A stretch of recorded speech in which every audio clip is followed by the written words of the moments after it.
혹시 여러분의 자녀가 시집을 간다면 어떻게 하시겠습니까? 아마 양손을 들고 얼른 시집가라고 이렇게 이야기할 거예요. 왜냐하면 요즘은 결혼하는 여성들의 결혼 그 정년기가 자꾸 늘어난답니다. 그래서 요즘은 사이들이 그렇게 내 원하는 만큼 안 되더라도 시집을 보내려고 하는 게 딸을 가진 부모의 마음이지요. 그런데 한때 시집을 안 가려고 했던 때가 있었던 거 혹시 기억이 나실까요? 요즘 예수 믿으신 분들이야 그때를 잘 모르시니까 그런 일이 있었는가라고 이렇게 생각하시겠지만 1992년도에는 우리 자매들이 시집을 안 갔습니다. 정년기가 되고 서로 약혼한 남자도 있고 결혼하기로 했다 이렇게 했던 친구들이 있는데 이 친구들이 시집을 안 가는 거예요. 그 대표적인 그 종교 모임이 어디였냐면은 혹시 여러분 잘 아시는 다가올 미래를 준비하라라고 하는 다미선교회. 요즘은 아마 그러지 않을 거라고 기대하지만 만민교회. 이런 교회들이요. 그때 그 청년들이 시집을 안 갔습니다. 장가는 가고 싶은데 여자들이 시집을 안 가는 거예요. 그래서 그 친구하고 한번 상담을 한 적이 있습니다. 왜 시집을 안 가냐?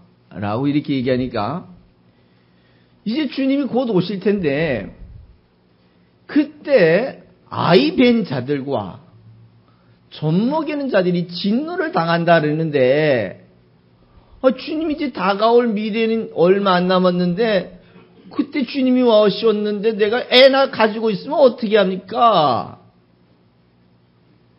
이런 가르침과 이런 교육이 그 당시에는요 상당히 많았었어요. 그래서 그때 시집 못 간 처녀들이 많았습니다. 왜 이런 문제가 생겼을까요? 이유는요 가르친 사람이 이것을 문자적인 것으로 가르쳐 놨기 때문에 이런 심각한 문제가 생기는 거예요. 한번 생각 한번 해봅시다. 애 가진 게 죄입니까? 그러면 왜 애 가진 여자들만 그렇게 애매하게 고난을 당해야만 합니까? 왜 진노를 당해야만 합니까? 애는 누가 갖게 했어요? 알고 보면 남자가 애를 갖게 했기 때문에 책임도 같이 져야 되는 거 아니에요? 근데 왜 오늘 본문에 보면은 아이 뵌 자들과 젖 먹이는 자들만 이렇게 진노를 당하고 큰일 당할 것처럼 왜 이렇게 가르칩니까? 그거는 무지에 대한 결과예요. 그렇지 않을 거야 라는 그런 생각은 갖고 있지만 왜 그렇지 않은지에 대한 생각은 못 갖고 있는 거예요. 그러다 보니까 문자적으로 갈 수밖에 없고 상황적으로 갈 수밖에 없잖아요. 그러다 보니까 결국은 아이 뵌 자들은 저주를 받는다. 그러니까 그때 종말이 가까우면 가까울수록 시집가지 마라. 이런 사건들이 많다는 거예요. 얼마나 안타까운 일이에요. 그때 시집가지 않은 자매들이 93년이 되니까 시집을 가더라고요. 그나마 다행스럽죠. 그때 시집가서 그 94년에 애 난 자매들이 지금도 아주 많습니다. 그래서 94년에 애를 낳았다 이렇게 보시면 아마 예수 열심히 믿었던 사람들 가운데는 그거 비켜서 하려고 했었던 사건도 많았었을 거예요. 이유는 뭘까요? 우리는 그렇게 배웠기 때문에 그렇게 알고 있다는 거예요. 아이 뵌 자들이나 젖 먹이는 자들이 성경에서 분명히 잘못된 것을 설명하려고 그 아이 뺀 것이 잘못된다는 걸 설명하려고 하는 것이 아니라 엄마가 아이를 뵈고 엄마가 아이에게 젖을 먹이면서 양육하는 것처럼 종말의 때 역사가 바뀌는 때 하나님의 역사가 새롭게 시작되는 그때에 좋은 지도자가 하나님의 뜻을 바르게 가르쳐서 바르게 양육하면 배우는 사람도 바르게 알게 될 것이고 가르치는 사람도 바르게 선택해서 생명을 얻을 수 있지만 만약에 역사가 바뀌는 그때에 제대로 알지 못하고 가르쳤을 때는 그 가르침을 받은 사람도 지옥에 갔지만 잘못 가르친 사람도 결국은 구덩이에 빠져버리는 심각한 문제가 생긴다는 거예요. 오늘 아이 뵌 것이 잘못된 것이 아니라 아이 배에서 엄마가 아이를 양육하는 것처럼 오늘 신앙을 양육해야 될 지도자들이 그 역할을 제대로 하지 못한다면 그 역할에 대한 책임은 분명히 본인이 진다는 거예요. 그 배운 사람들이야 자기가 선택해서 배웠겠지요. 그러나 그들에게 잘못 가르쳐서 하나님의 역사를 하나님의 역사대로 설명하지 못하고 제시하지 못하고 이 사람들이 오해했거나 또 잘못된 길로 갔을 경우에는 그 아이 뵌 자들, 양육하는 자들, 가르치는 자들, 선생들이 그것에 대한 책임을 진다는 사실을 여러분 이해하시면서 이제는 여러분의 자녀가 혹시라도 시집 간다면 이런 거에 걱정하지 마시고요. 이제는 하나님의 말씀을 잘 가르쳐서 하나님께 영광을 돌리는 여러분의 가족과 삶이 되시기를 부탁을 드리겠습니다. 이렇게 잘 하나만 알아도 이렇게 자유할 수 있는데 이 하나를 잘못 알면서 이런 오해가 생기는 거예요. 그럼 잘못 알게 한 것은 잘못 가르치는 사람이 있으니까 그렇게 알지 않겠어요? 처음부터 그렇게 배우는 사람이 몇이나 있겠어요? 자기가 그렇게 배우다 보니까 와 이제 시집가지 말아야 되는가 보다. 아이 뵈면 큰일 납니다. 시집 안 가서 혹시라도 아이가 이제 태어나지 않는다면 앞으로 대한민국은 30년이 지나면 이제는 생산할 수 있는 경제 활동을 할 수 있는 아이가 줄어든답니다. 그래서 요즘은 아이 하나 더 갖기 운동하잖아요. 그게 또 하나님의 법칙이랍니다. 그래요? 아니 불과 30년 전에만 해도 교회에서 뭐라고 가르쳤는 줄 아십니까? 둘 이상 나면 곧 저주를 받는 것처럼 가르친 적도 있었어요. 이렇게 일관성 없는 관점이 과연 어디서부터 생기는 걸까요? 그런 이유들은 하나님의 말씀을 자기가 편리한 대로 써먹다 보니까 자기 입장에서 이해하려고 하다 보니까 자기의 상황이 바뀌다 보니까 하나님의 말씀도 바뀌어버리는 심각한 오류가 생기는 거예요.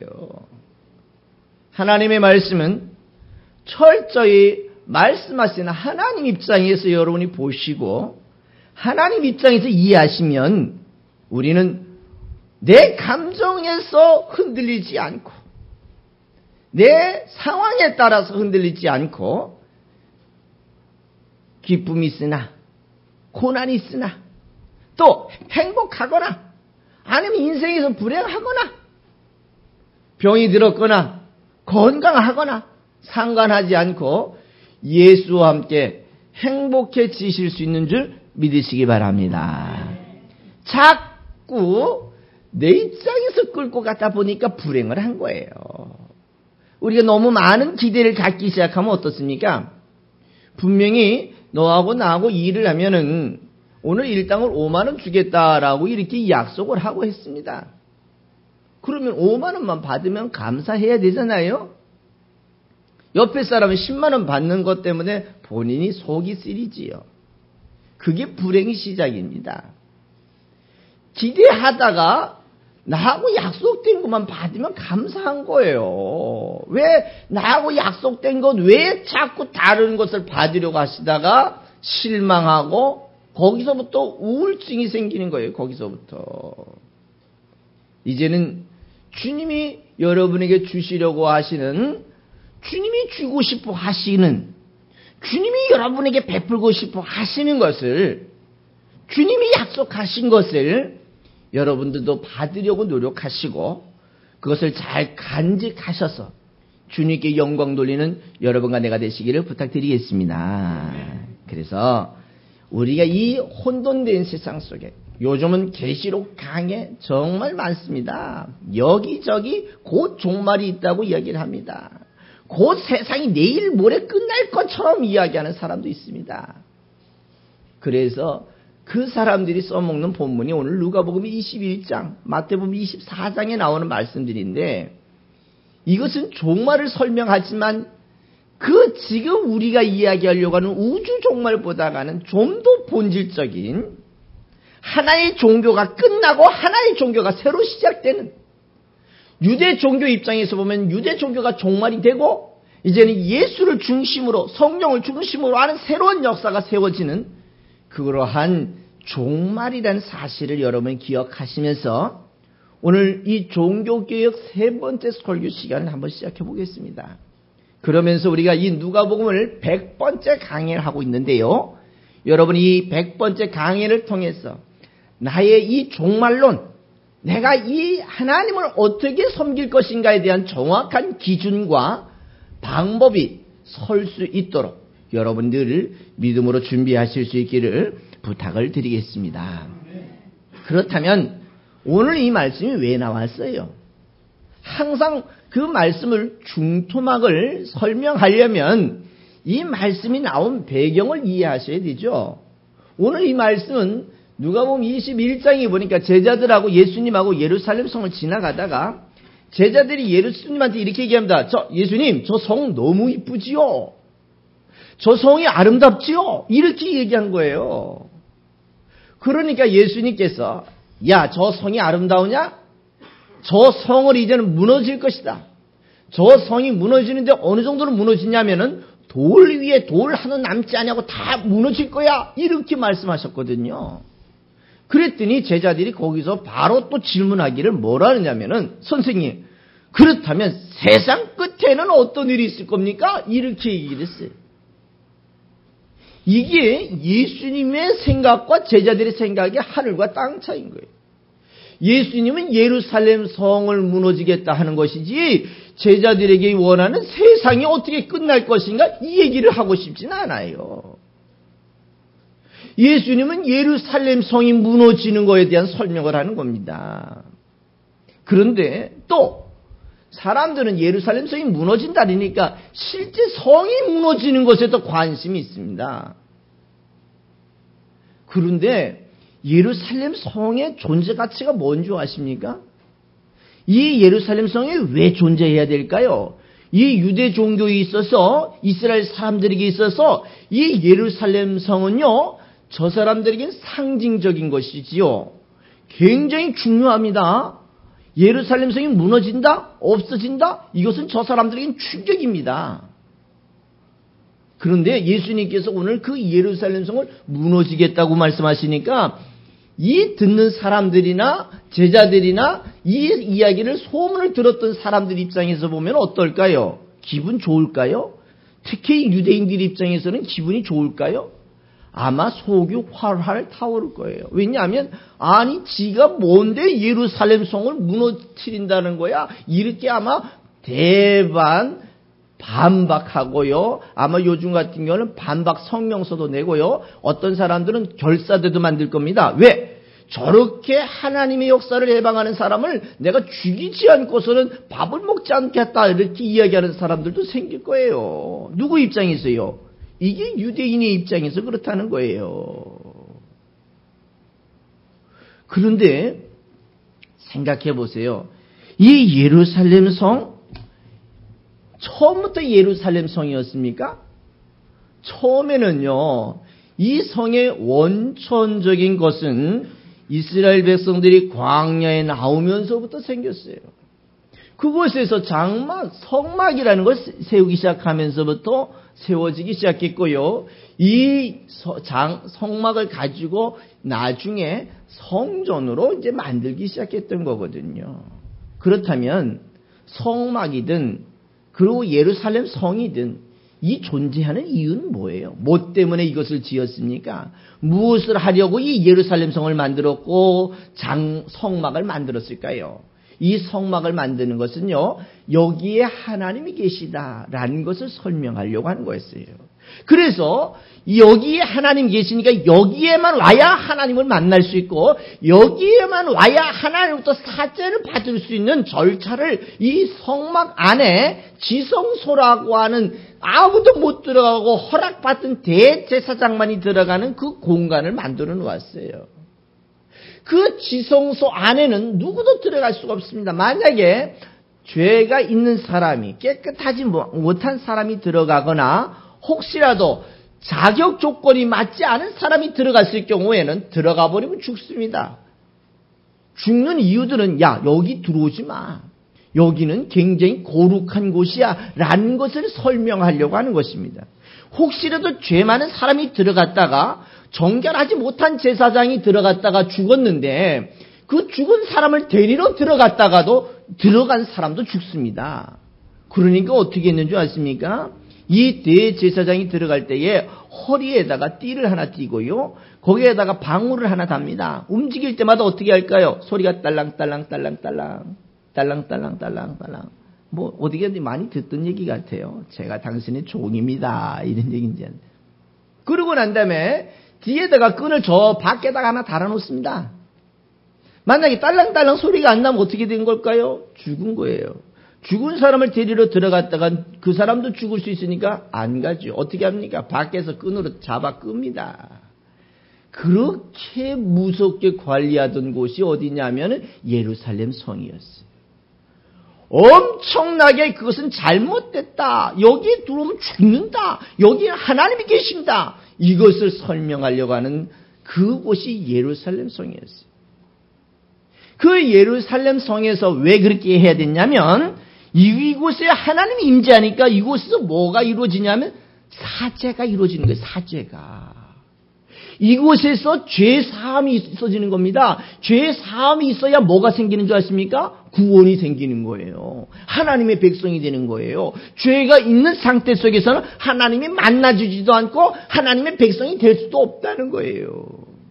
그래서 이 사람들이 그 죄를 해결하기 위해서 죄에 대한 대가는 죽음이거든요. 피를 흘려야 그 죄에 대한 대가를 치를 수 있는데 그 죽음을 누가 대신 죽느냐? 양이 대신 죽어주기도 하고 또 소가 죽어주기도 하고요. 어떤 사람은 산비둘기를 갖다가 어느 사람은 곡식을 가루를 빻아가지고라도 이것을 번제라는 것을 통해서 이것을 통해서 자기 죄를 얘가 대신 진 거예요. 그러면 죄가 해결됐으니까 내가 어떤 사람이 되냐면 깨끗한 사람이 되는 거예요. 깨끗한 사람이 돼야 누구의 사람이 되냐면 하나님의 사람이 되고요. 하나님의 사람이 되면 이것이 천국을 가는 사람이란 겁니다. 그러면 예루살렘 성의 가장 중요한 핵심적인 조건이 뭐냐면 여기서 사죄가 선포되고 사죄가 행위로 만들어지는 곳이 예루살렘 성이에요. 종교적 의미에서 굉장히 중요한 의미입니다. 그러고 난 다음에 이 예루살렘 성의 가장 중요한 가치 가운데 하나는 뭐냐면은 이 예루살렘 성에서 꼭 하나님의 뜻을 가르치는 하나님의 역사를 가르쳐야 될 곳이 이 예루살렘 성이에요. 요즘 교회가 뭘 해야 됩니까? 교회가 하나님의 말씀을 가르치는 일이 교회의 존재 가치입니다. 그런데 교회가 하나님의 말씀을 가르치는 것 외에 다른 것으로 더 분잡하고요. 더 많은 시간을 할애하는 걸 볼 때 안타깝습니다. 예루살렘 성도 역시 마찬가지입니다. 이 예루살렘 성도 하나님의 뜻을 잘 이해하고 하나님의 뜻을 잘 받들어서 이 무지한 백성들에게 하나님의 뜻을 가르쳐주는 것이 예루살렘 성이 해야 될 일이에요. 그런데 이 예루살렘 성이 그렇게 하고 있나요? 이 예루살렘 성이 하나님의 뜻을 잘 이해하고 하나님의 뜻을 잘 백성들에게 설명하고 있나요? 그럼 하나님의 뜻이 뭘까요? 이거 한번 또 생각해 봅시다. 하나님의 뜻이라는 게 여러분 주께서 가르쳐 주신 주기도문도 그렇게 고백하잖아요. 하늘에서 뜻이 이루어진 것처럼 땅에서도 이루어진다. 그럼 하나님의 뜻이 뭘까? 하나님의 뜻의 가장 핵심적인 뜻이 하나 있는데요. 그것이 무엇이냐면 내가 너희 백성을 구원할 메시아를 보내겠다. 이게 뭡니까? 이게 경륜이라는 거예요. 경륜. 하나님의 마스터 플랜이라는 거예요. 하나님의 계획이라는 거예요. 하나님은 이런 계획을 창조 때부터 가지고 계셨어요.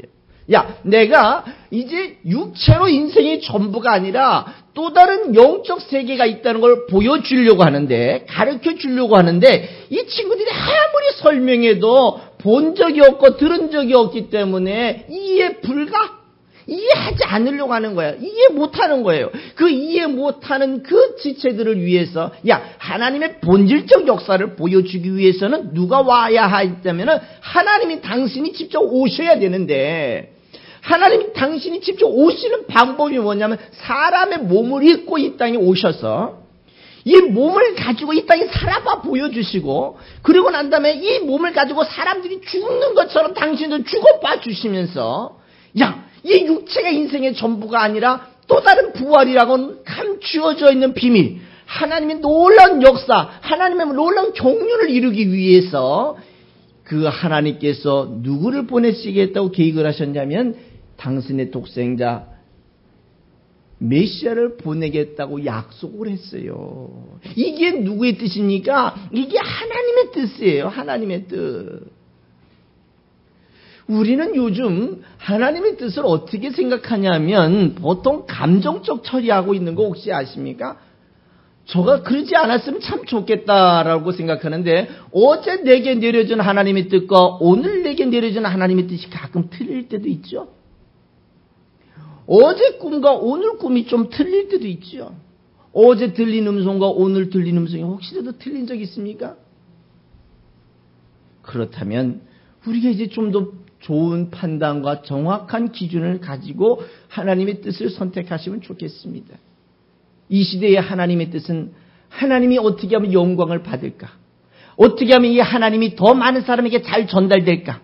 어떻게 하면 더 많은 사람이 이 하나님 때문에 생명을 얻게 할까? 그 일에 내가 어떻게 하는 게 내가 하나님의 뜻을 이루어드리는 것일까? 이 목적과 이 본질을 여러분이 정확하게 이해한다면 하나님의 뜻은 늘 일정하게 하나의 흐름으로 내 감정에 따라서 바뀌지 않습니다. 내 상황에 따라서 바뀌지 않습니다. 내 조건에 따라서 바뀌지 않습니다. 오직 주님이 여러분의 인생의 중심이 되는 줄 믿으시기 바랍니다. 이게 하나님의 뜻이에요. 내 감정과 내 기분에 따라서 여러분 하나님의 뜻이 왔다 갔다 해서는 안 된다는 거예요.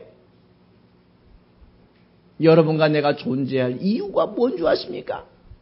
여러분과 내가 예수를 믿어야 될 이유가 뭔지 아십니까? 이 교회를 나오시는 목적이 뭔지 아십니까? 그 목적은 하나님께 영광을 돌리기 위한 것이 이 교회가 존재하는 목적이고, 여러분과 내가 하나님을 믿는 목적이고, 제가 여러분에게 설교하는 목적이 거기 하나라는 사실을 기억하시기 바랍니다. 그렇다면 하나님께 영광을 돌리는 게 뭡니까?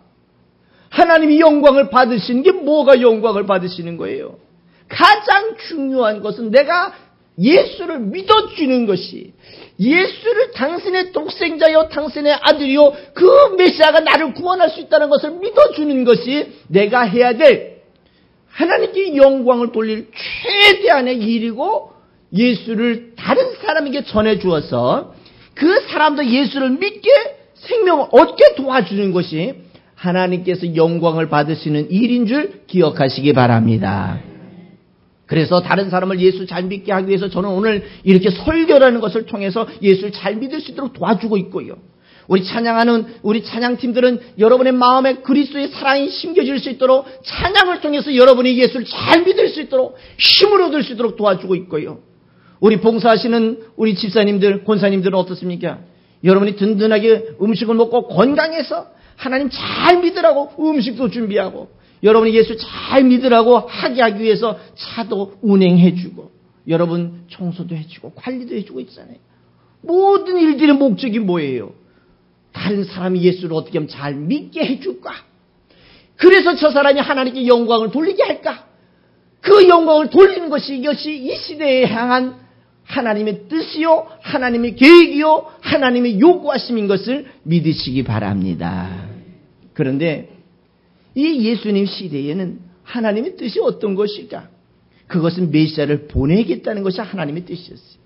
그래서 하늘에서 뜻이 계획이 됐는데 그 계획이 이제 땅에서 이루어지는 겁니다. 어떻게 이루어지는 거냐면 메시아가 오셨기 때문에 이루어지는 거예요. 그럼 그 뜻이 땅에서 우리가 이루어드리려야 되는데 그 이루어드리는 방법이 뭡니까? 하나님의 계획하신 대로 오셨으니까 우리도 그 하나님이 보낸 예수를 믿어주는 것이 이것이 뜻이 땅에서 이루어지는 것인 줄 기억하시기 바랍니다. 여러분 이미 하나님의 뜻을 이루고 있나요? 옆에 있는 분에게 물어봅시다. 당신은 하나님의 뜻을 이루어드리고 있나요? 물어봅시다. 당신은 하나님의 뜻을 이루어지고 있습니까? 그럼 뭐라고 대답하실 수 있을 것 같습니까? 따라합시다. 예, 저는 예수를 잘 믿어주고 있습니다. 믿어줘서 믿어주는 게 아니라 지금은 믿어주는 상태야. 교회를 나와주는 거라고. 내가 뭐 다 알아서 예수 믿는 게 아니라 교회를 나와주는 거라고. 설교를 들어주는 거라고. 그러면서 누가 믿어져요? 예수가 믿어지면 그때부터 행복이 시작해. 처음부터 예수 믿어지면서 예수 알고 교회 나오는 사람 몇이나 있어요? 다 배워서 아는 거예요. 들어서 아는 거고. 그래서 이 뜻을 어디서 이루어지냐면 예루살렘 성에서 이 뜻을 가르쳐 줘야 되는데 하나님은 놀라운 뜻을 가르쳐 줘야 되는데 가르쳐 주고 있나요? 안타깝게도 이 예루살렘 성이 그 뜻을 행동으로 가르쳐 주고 소개하고 이루어야 되는데 도리어 이 친구들이 뭘 하고 있습니까? 그 하나님의 뜻을 회방하고 있어요. 도리어 하나님이 보낸 그 예수를 죽여버리려고 모함을 하고 있어요. 야, 다른 사람은 지금 옆에서 뭐 했어요? 모사를 꾸며가지고 야, 예수를 죽여버리자. 야, 저 죄 없는 사를 죽여버리자. 그러고 난 다음에 저 사람으로 또 전대를 뽑아가지고 우리 둘이 같이 나눠 갖자. 그게 잠언서에서 그렇게 나오고 있잖아요. 얘들아, 너희들에게 앞으로 하나님의 놀라운 뜻이 있을 터인데 누군가가 너희를 유혹할 거야. 뭐라고 유혹하냐면 야, 저 죄 없는 사람을 죽여버리고 저 죄 없는 사람의 전대를 뽑아가지고 우리 서로 같이 나눠 갖자 라고 유혹할 일이 생기는데 그 죄 없는 자를 죽이자고 유혹한다 할지라도 너희가 뭐 하지 말라고요? 유혹당하지 말. 그게 잠언서 1장 13절에서 19절에 나온 내용이잖아요. 그러면서 너희가 지혜를 선택해라. 지혜로워라. 어떤 게 지혜로운 거예요? 예수를 선택하는 게 지혜로운 거예요. 예수를 믿어주는 게 지혜로운 거예요. 세상의 지혜는 좀 부족하면 어떻습니까? 그러나 그렇다 해서 그들이 영영 멸망합니까? 그러나 예수라는 지식이 없거나 지혜가 없으면 엉뚱한 길로 갈 수 있기 때문에 이것은 생명과 관계되어 있는 일이에요. 그래서 오늘 이 예루살렘 성이 해야 될 두 가지 중요한 이유가 거기에서 사제를 선포해 줘야 되는 것과 그곳에서 하나님의 뜻을 가르쳐 줘야 되는 두 가지 좋은 일이 있는데 이 예루살렘 성이 그 역할을 하고 있나요? 하나님의 뜻을 가르치고 있습니까? 아니에요. 하나님의 뜻을 도리어 회방하고 있잖아요. 예수를 가리키고 있나요? 예수를 죽이려고 모함하고 있잖아요. 아니 그렇다면 하나님 입장에서 생각해 봅시다. 얘들을 가만히 놔둬야 되겠어요. 그냥 얘들을 그냥 당신이 하시던 그 방법대로 그냥 싹쓸이 해버리고 싶으시지 않겠어요? 옛날 하나님이 그렇게 해보셨던 방법이 있잖아요. 많잖아요. 금송아지 섬겼을 때에 나 외에 다른 신을 섬겨가지고 여기서 구원이 있다 그렇게 했을 때에 그 백성들을 가만히 놔뒀습니까? 정말 이제 무지막지하게 죽여버렸습니다. 무지막지하게. 다윗이 자기 백성이 몇 명이냐, 군인으로 나갈 놈들이 몇 명이냐 이렇게 찾아보다가 감히 이 전쟁은 내가 하는 거지 네가 하는 거냐 까불다가 결국은 어떻게 됐어요? 하나님 그 백성을 생각해 보면은요 정말 무시무시한 징벌입니다. 그런데 당신의 독생자를 죽이는 그 일인데도 불구하고 이걸 가만히 놔두겠어요? 하나님이 하실 수 있는 최고의 방법은 뭐냐면은 이 성의 존재 가치를 이제 끝내는 겁니다. 이 성의 존재 가치라는 게 뭐냐면은 더 이상 이 성에서는 사제가 없는 거예요. 사제가 없다는 얘기는 하나님을 만나지 못하는 것이고 하나님을 만나지 못한다는 것은 더 이상 구원을 받지 못하는 엄청난 폭탄 심판과 같은 선포인 것입니다. 예루살렘 성이 무너져서 이게 존재하는 것이 아니라, 예루살렘 성이 지금 있어도 그게 존재할 것이 아니라, 예루살렘 성의 가치가, 예루살렘 성의 존재 가치가 더 이상 얘들로 인하는 사죄하지 않고 더 이상 얘들을 통해서는 하나님이 만나주지 않겠다라고 하는 엄청난 선포가 오늘 예수님께서 하신 이 메시지의 중심이라는 것을 기억하시기 바랍니다. 그 예루살렘 성이 언제 무너질까요? 참 중요한 거예요. 사람들은 지금 오늘 무너질 것처럼 생각합니다. 아니면 이제 한 10년 후에 무너졌으면 좋겠다고 생각합니다. 그러나 이 예루살렘 성이 무너지든 안 무너지든 상관없습니다. 더 중요한 것은 그 예루살렘 성의 존재 가치가 끊어지는 때는 언제냐면, 언제일 것 같습니까? 예수가 십자가를 지고, 예수가 무덤에서 죽음을 당하시고, 그러고 난 다음에 그 무덤에서 다시 3일 만에 부활하시면서, 저 성을 허물어버려라, 내가 다시 3일 만에 세울게 라고 하신 3일 만에 당신이 다시 살아나 보여주면서, 얘야, 구원의 실체가 이거야. 구원의 본질은 이거야. 나를 믿느냐? 나처럼 부활할 수 있어. 지금 어떤 길을 가야 되느냐?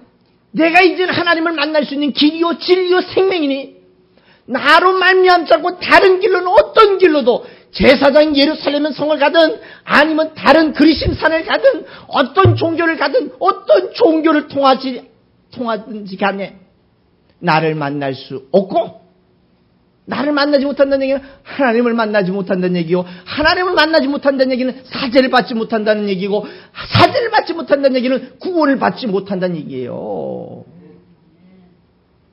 결국은 누구를 통해서만 이제는 사죄도 받고 은혜도 있고 하나님의 약속한 천국도 간다는 얘기입니다. 그것은 따라해 봅시다. 내가 길이다, 진리다, 생명이다. 나로 말미암지 않고는 아버지께로 갈 자가 없느니라. 누가 말씀하십니까? 예수가 말씀하셨잖아요. 예수가 그렇게 말씀하셨잖아요.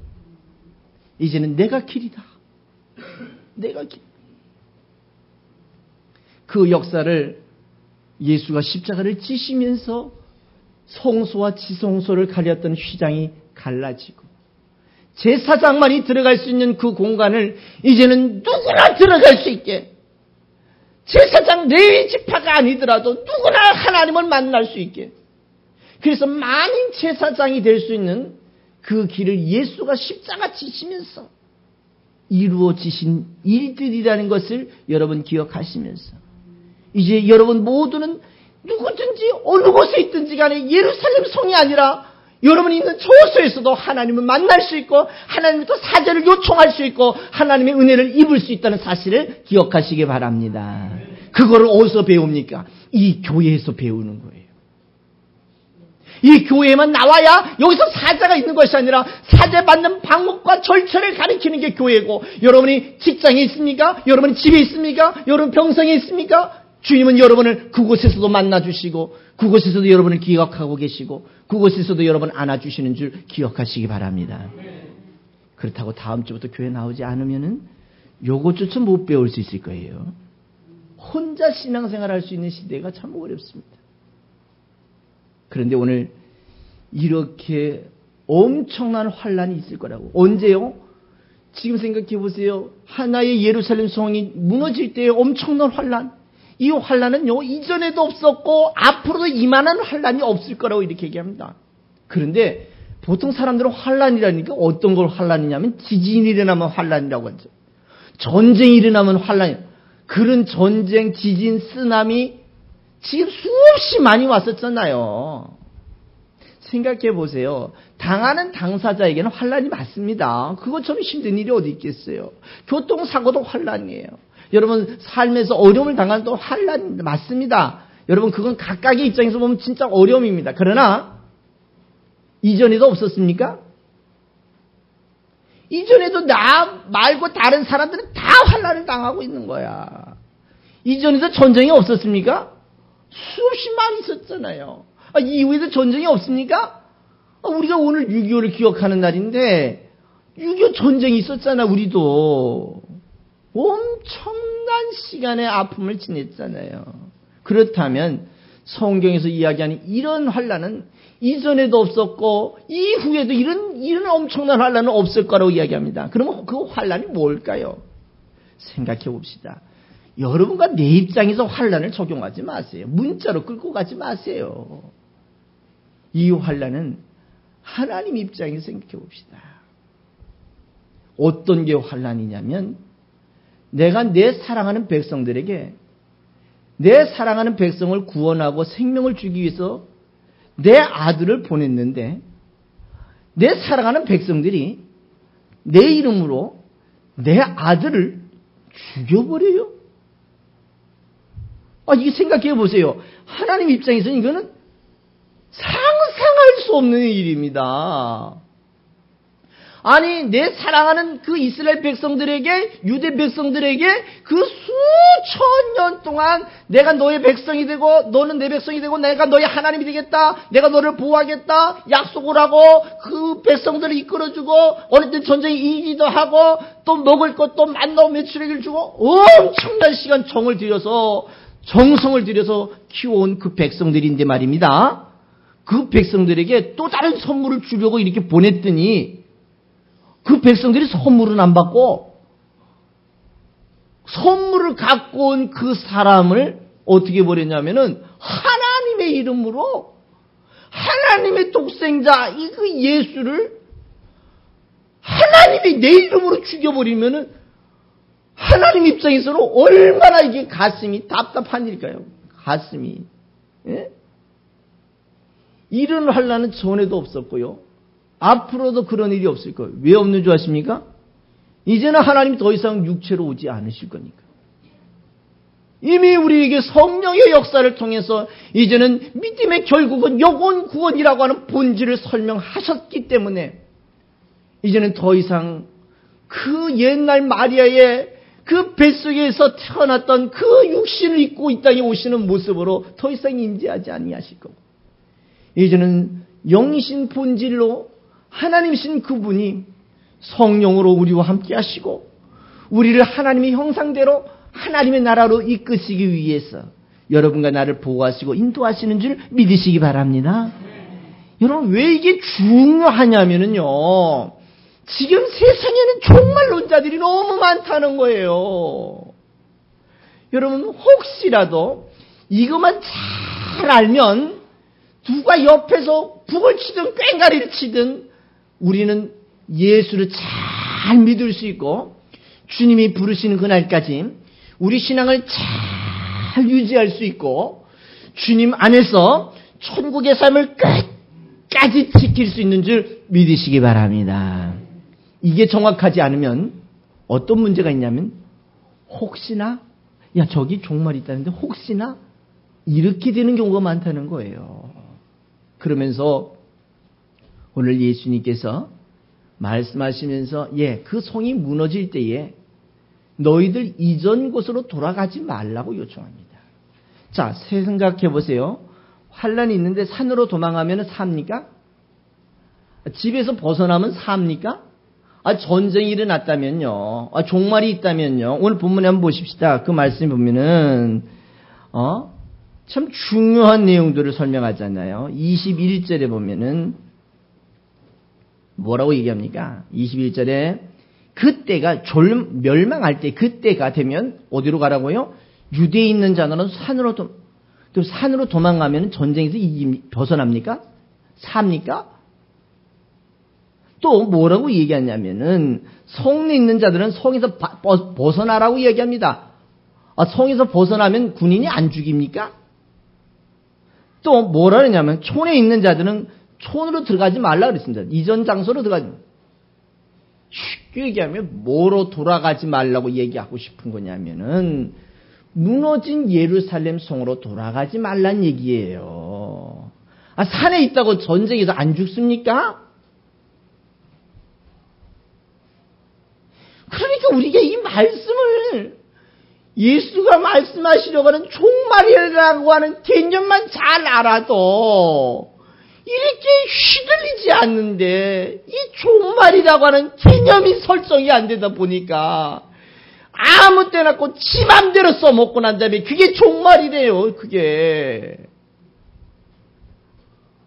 그러고 난 다음에 뒤에 한마디 하는데 이게 뭔 얘기인지 아시죠? 종말이 얼마 안 남았으니까 돈은 다 어디 갖다 놓으라고요?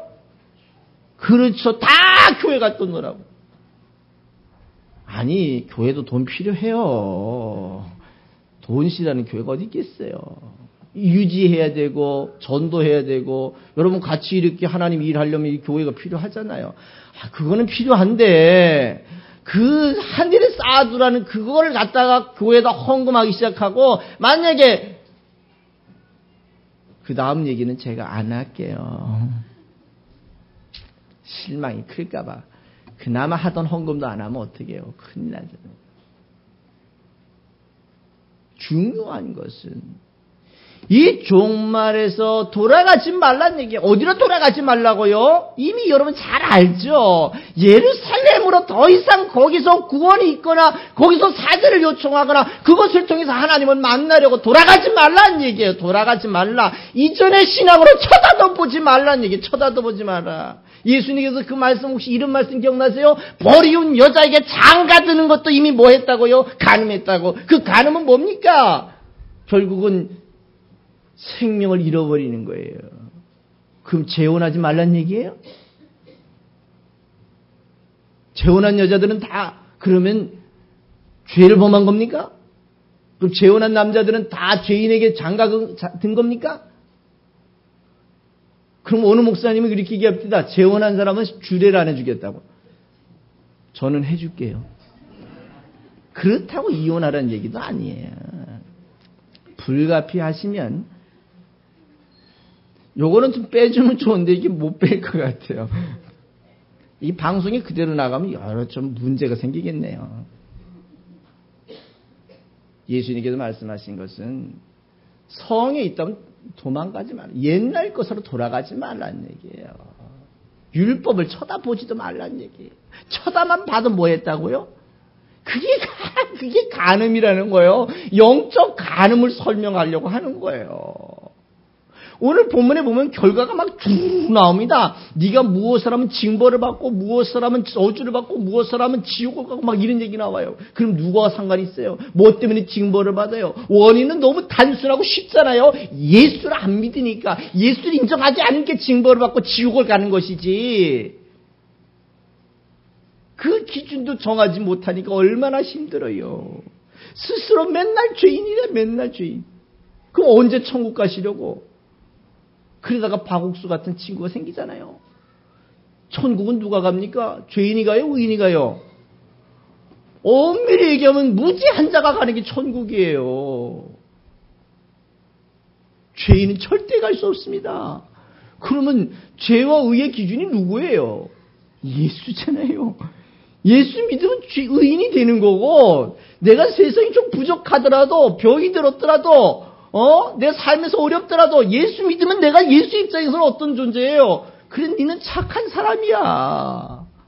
그래서 야고보 선생은 뭐랍니까? 네가 선을 행할 줄 알고도 행하지 않는 것은 무슨 믿음이라고요? 죽었다고. 그게 뭐 하는 게 선이에요? 뭐 하는 게 선이에요? 어떤 일을 하는 게 선이에요? 뭘 하는 게 하나님 입장에서 선한 거예요?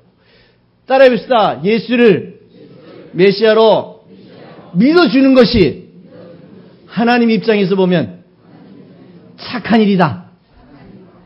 그럼 내가 착해요? 안 착해요? 옆에 있는 분에게 얘기합시다. 당신은 되게 착한 사람입니다.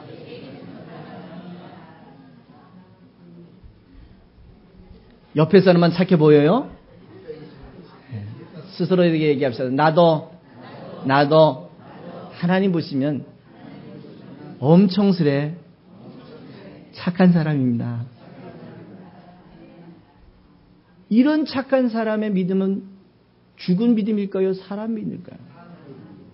죽은 믿음이란 얘기는 예수를 믿어야 되는데도 불구하고 믿지 않는 유대인이 가지고 있었던 예루살렘을 중심으로 한 모든 믿음은 더 이상 사죄를 하지 않고 더 이상 구원을 하지 않기 때문에 그 믿음은 믿음을 갖고 있다 할지라도 이제는 더 이상 구원을 줄 수 없는 믿음이기 때문에 죽은 믿음이라는 거예요. 죽은 믿음. 죽은 종교예요. 죽은 종교. 세상에 죽은 종교 많잖아요. 그렇잖아요? 오늘 오후 예배도 없는데 좀 더 갑시다. 오후 예배도 설교도 없는데 좀 더 가자고요.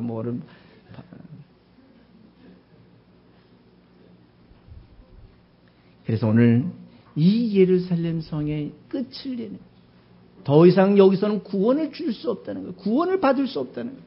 이제는 구원은 오직 예수를 통해서만 구원이 있을 것이라는 얘기죠. 그 역사가 시작되는 그 역사의 끝이 되는 시점이 언제냐면 예수가 십자가를 칠 때. 그 다음 내용들을 보세요. 그 다음 내용들을 보면은 그때 엄청나게 고난을 당하고 민족들이 환난을 당하고 성산에서 징조가 있겠고 땅에서 바다와 파도와 성난 소리를 혼란 중에 곤고하고 이런 얘기 나와요. 그러니까 이런 단어가 나오니까 지진만 나면 곧 종말인 줄 아는 거야. 전쟁만 나면 종말인 줄 아는 거야. 이제는 그런 거에 휩쓸리지 마시고요. 오늘 주님이 와도 행복해요. 안 그래요? 내일 주님이 와도 행복해. Every day, anytime, any call. 주님이 나를 언제 부르시든 간에 나는 기름 준비된 그리스도인들이라는 걸 기억하시기 바랍니다. 걱정하지 마세요. 예수만 잘 믿으세요. 헛바람 들지 말고. 그 일이 언제 이루어질 거라고요? 오늘 본문에 봅시다. 그 다음 내용들 보면 다음 주 우리가 공부할 텐데 이런 일이 시작되거든 구속의 시작이라고 이렇게 얘기합니다. 이런 일이 시작되면. 그러고 난 다음에 32절에 보면 이렇게 얘기합니다. 이와 같이 이런 일이 일어나는 것을 보거든 하나님의 나라가 가까운 줄 알아라. 그리고 32절에 내가 진실로 너희에게 이르노니 이 세대가 지나가기 전에. 이 말을 누가 하셨다고요? 예수가요. 누가 듣는다고요? 제자들이 듣고 있어요. 너희 제자들의 세대가 지나가기 전에입니다. 세대가.